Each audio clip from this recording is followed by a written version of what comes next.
Now joined by Henry Hill, who's Deputy Editor of Conservative Home, to talk all things politics. A very good morning to you, Henry.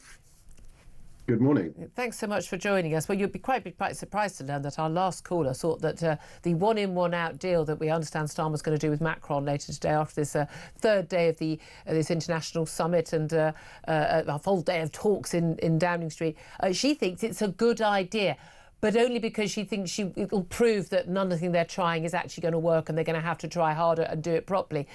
Is that the only way we could actually grade this as a good idea?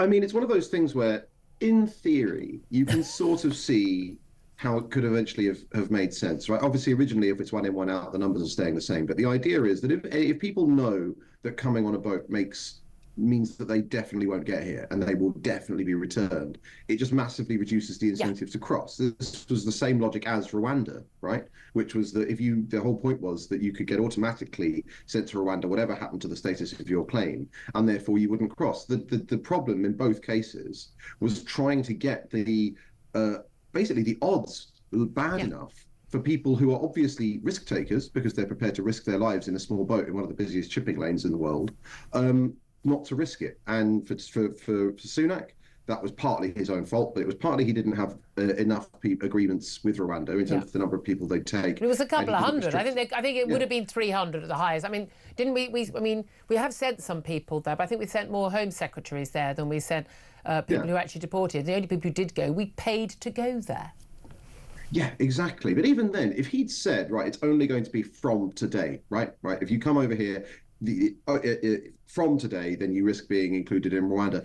That's a much more likely deterrent if you're on the other side of the channel, right? Because it means that you're going to be one of a pool of a few hundred or a few thousand, 300 of whom are going to Rwanda. That's actually quite bad odds, right? But I think that's very good odds. If you've risked your life travelling from Eritrea and you're willing to risk your life on a rickety dinghy of 50 people, often without a life jacket, those are good odds, I'm afraid.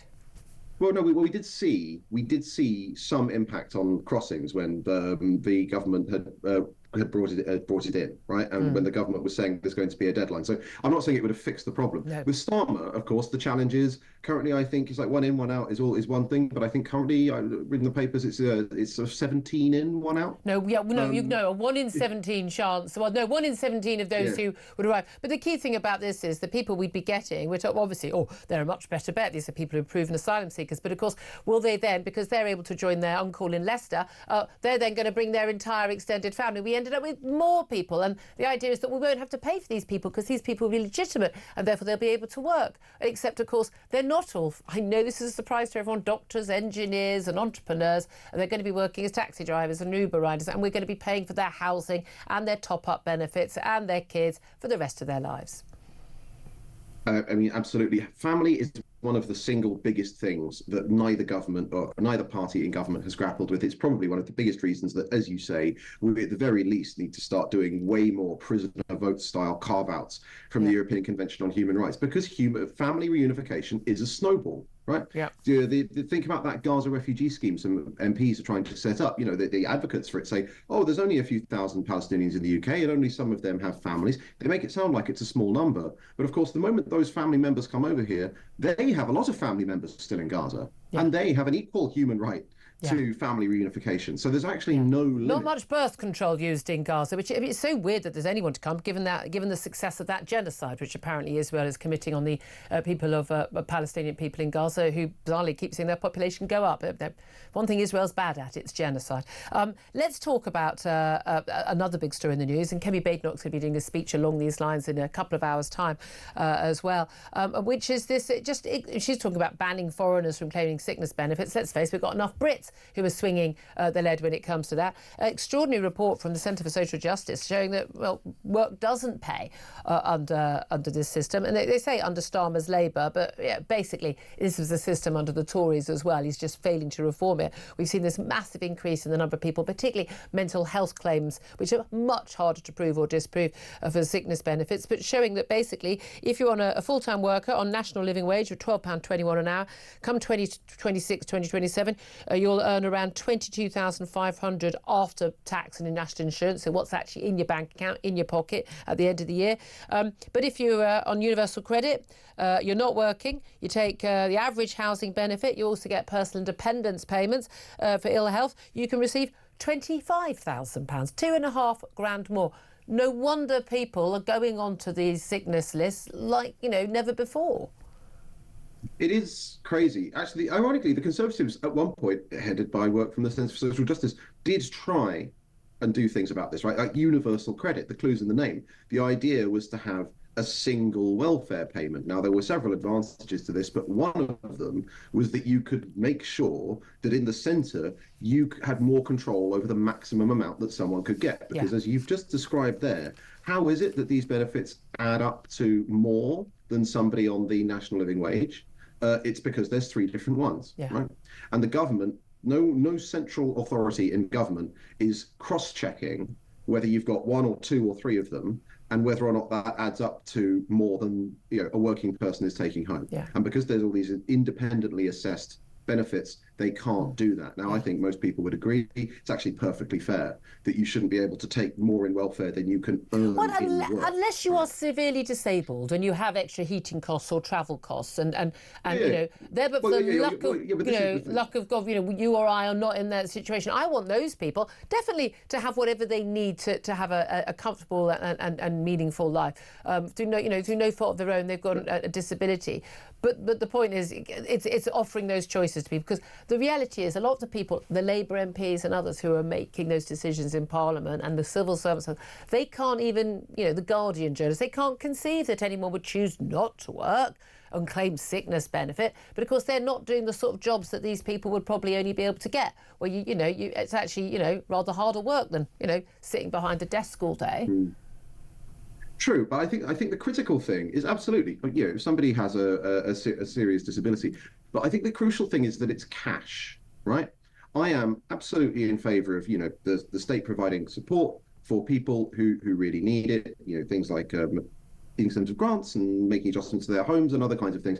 But it's just about whenever you're handing something out in the form of an unrestricted cash payment, right? Something that is just functionally income.